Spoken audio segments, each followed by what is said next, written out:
This is Kane from Sykesville Off-Road. Welcome to the dump I call a garage. I do have some cool stuff though. Anywho, garage is wrecked. I have this Toyoco mini bike that I got super cheap and I've been fiddling with it here and there, getting it running. I am making this chain guard, really shoe protector, so when you're riding it, the clutch doesn't shred your shoes. So I am building this chain guard. I dimple dyed the top already. I have my layout all set. What I wanted to talk about was dimple dyes. These are dimple dyes. So a good way to show it, you can kind of see the bump on the sheet metal. This is how it's created. You put this one down, you put the piece of material over top, then you use a press and press this piece into the other piece. It creates that little bevel. They're called speed holes, dimple dyes, lightning holes. They just look cool. The hardest part about doing it is the layout. What I have are washers that end up being about the same size as the flare. So when I lay them out, I have a good representation of how close I can get each dimple die. This one is for a 1-inch dimple. These holes are all going to be 1 inch, and then there's a few 3/4 scattered around just for a little diversity. So I will run it over to the press and do some holes after I finish drilling all of these holes. I like to use unit bits whenever I can. I think they are a little more precise than a traditional hole saw. Annual cutters? Try not annual, I forget the phrasing, but anyway, they make better hole saws that would work great. But for these small holes, the unibit works really well. I'll be right back. And we're back. So holes are all drilled. These 4 holes, I need to have the dimple facing outward. So I will start by putting this die up in here like this, and then that one on top.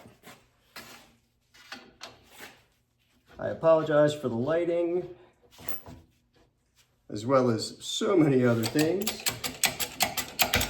You put it in there and you press it until the press won't do it anymore.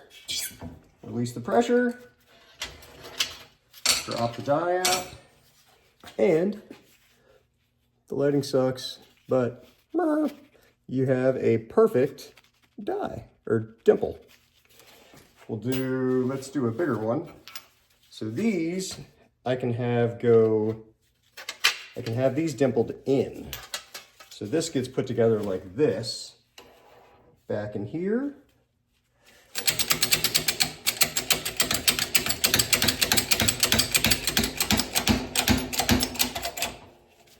You can watch the metal deform the whole piece, but the more pressure you put on it, the straighter it gets.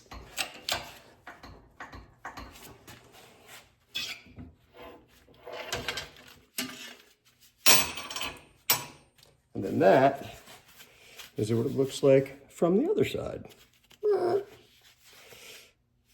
And that is how you do some dimples. I'm going to try to crank through these other ones. You're welcome to tag along. So that's an innie.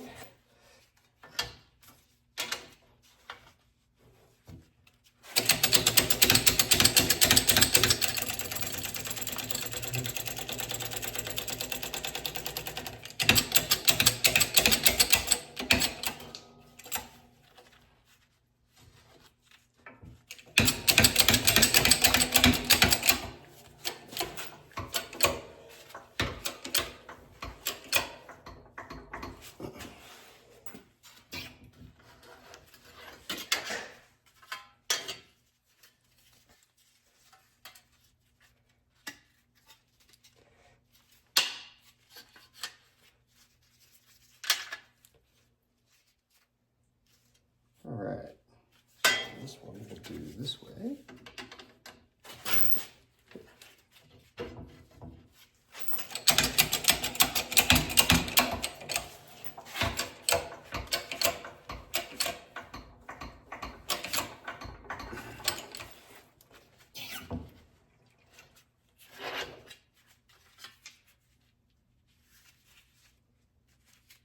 You get the idea. That is how you do some dimples. And we're back. I wanted to show you the finished product. I did no body work, no filler work. All I did was do the dimples. You can kind of see the radius come across, and then those, and then the few outies in there. Truth be told, I spaced them way too close together. I think there's 25 of them.